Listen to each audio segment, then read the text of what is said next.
زمین پہ محنت کی، غلے ملے، پھل ملے، سبزی ملی، لوہے پہ محنت کی، پرزے بنے، مشین بنی، فائدہ یہ ہوا، لکڑی پہ محنت کی یہ بنا، پتھر پہ محنت کی یہ بنا، پانی پہ محنت کی بھاپ بنا، آگ پہ محنت کی، ہوا پہ محنت کی، چمڑوں پہ محنت کی، کپڑوں پہ محنت کی۔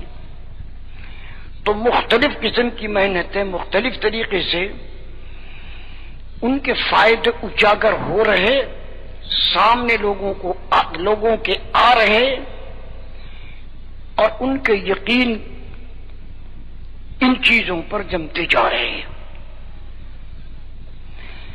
تمام انبیاء علیہ الصلوۃ والسلام نے اور آخر میں رسول پاک صلی اللہ علیہ وسلم نے ان ساری تجرباتی، مشاہداتی، مخلوق سے جو ہوتا ہوا نظر آ رہا اس سے ہٹایا، اور اللہ رب العزت کی غیبی قدرت اور اس کی ذات و صفات جو مشاہدے تجربے میں نہیں ہے، دکھائی دینے میں نہیں ہے، اس کی طرف دعوت دی کہ تم کو تو نظر آ رہا ہے یہاں سے، اور حقیقت میں ہو رہا ہے وہاں سے۔ کہاں سے؟ اللہ رب العزت کے ارادے سے، اللہ رب العزت کے قدرت سے۔ اللہ رب العزت کی قدرت تمہارے سے چھپی ہوئی ہے، تمہیں نظر نہیں آتی۔ اللہ تعالی کا ارادہ غیب میں ہے، اس غیب پر ایمان لاؤ۔ نبیوں نے اس کی خبر دی، اللہ تعالیٰ نے اس کے لیے اپنی کتابیں اتاری، اور انسانوں کو یہ دکھا دیا، بتا دیا کہ جہاں سے تم سمجھ رہے تھے وہاں سے نہیں ہو رہا، جہاں سے پیغمبر کہہ رہے ہیں وہاں سے ہو رہا ہے، اور جہاں سے تمہیں ہوتا ہوا نظر آتا ہے اس کی نفی کرو، اور اللہ تعالی کی غیب کی قدرت پر یقین بھرو دلوں میں۔ مختلف طریقوں سے اللہ تعالیٰ نے انبیاء علیہ الصلوۃ والسلام کے ذریعے سے اس بات کو سمجھایا، دکھایا، بتایا۔ ابراہیم علیہ الصلوۃ والسلام نے اللہ رب العزت سے درخواست کی، ربی ارینی کیف تحیی الموتی، میرے رب مجھے ذرا دکھا دے آپ مرے ہوئوں کو زندہ کیسے دوبارہ کریں گے، کیونکہ جو اللہ کی تعالیٰ کی قدرت ہے وہ نظر نہیں آتی، اور حق ہے جس نے پہلے پیدا کیا وہی مار کے پھر دوبارہ زندہ کر دے گا۔ تو ابراہیم علیہ السلام کی زبان سے یہ بات نکلی، ربی ارینی کیف تحیی الموتی، میرے رب مجھے ذرا دکھا دے آپ مردوں کو زندہ کیسے کریں گے۔ اللہ تعالیٰ نے فرمایا اولم تؤمن، ہماری بات پہ یقین نہیں؟ انہوں نے کہا بلا، کیوں نہیں، بالکل پکا یقین ہے، جو آپ نے فرمایا وہ حق سچ۔ وَلَٰكِن لِّيَطْمَئِنَّ قَلْبِي، لیکن ذرا قلب کو اور اطمینان ہو جائے گا، مزید اطمینان کے لیے۔ تو اللہ تعالیٰ نے فرمایا کہ اچھا 4 پرندے پکڑو، پکڑ لیے، انہیں ذبح کرو، ذبح کر لیے، ان کے سروں کو اپنے ہاتھ میں رکھو، اور پر کھال بال ہڈی پوشت گوشت سب کو چکنا چور کر دو اور ان کو چاروں کو ملاؤ.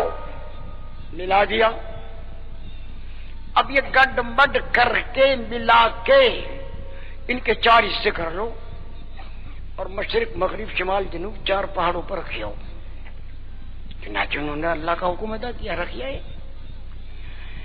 اور بیچ میں کھڑے ہو کے ایک ایک پرندے کا نام لیتے جاؤ, پکارتے جاؤ. ان 4 پرندوں کے سر ابراہیم علیہ السلام کے ہاتھ میں ہیں اور ہر ایک کا نام لے کے پکار رہے, اللہ کا حکم ہے.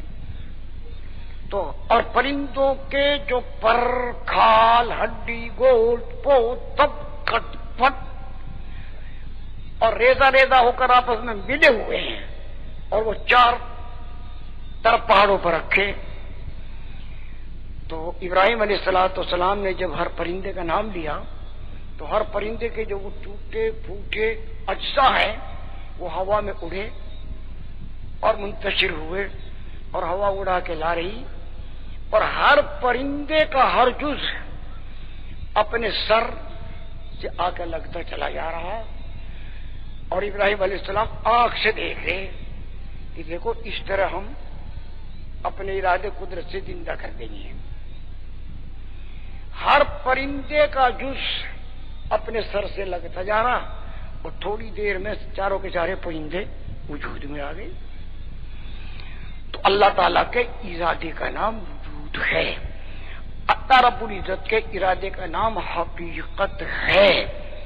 وہ ارادہ اور وجود کس کے ساتھ ہے اس کے لیے اللہ تعالیٰ نے بتلا دیا کہ جو یہ یقین رکھے گا اس کے ساتھ اور جو یہ اعمال کرے گا اس کے ساتھ اللہ کا ارادہ ہے.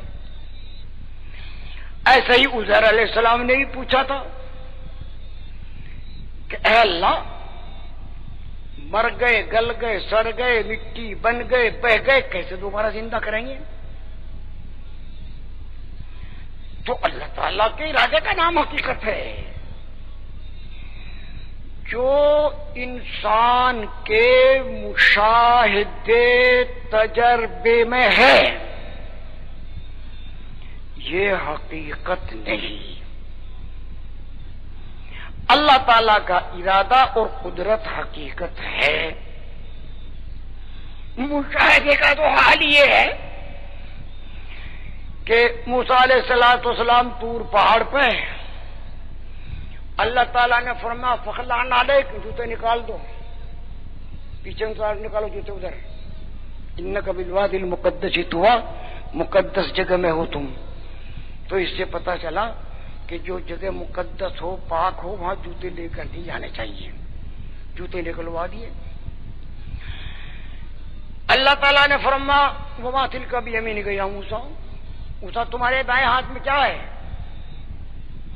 موسیٰ علیہ السلام نے کہا یا عصای اتوکأ علیہا واحش بہا علی غنمی ولی فیہا مآرب اخری, میری لاٹھی ہے,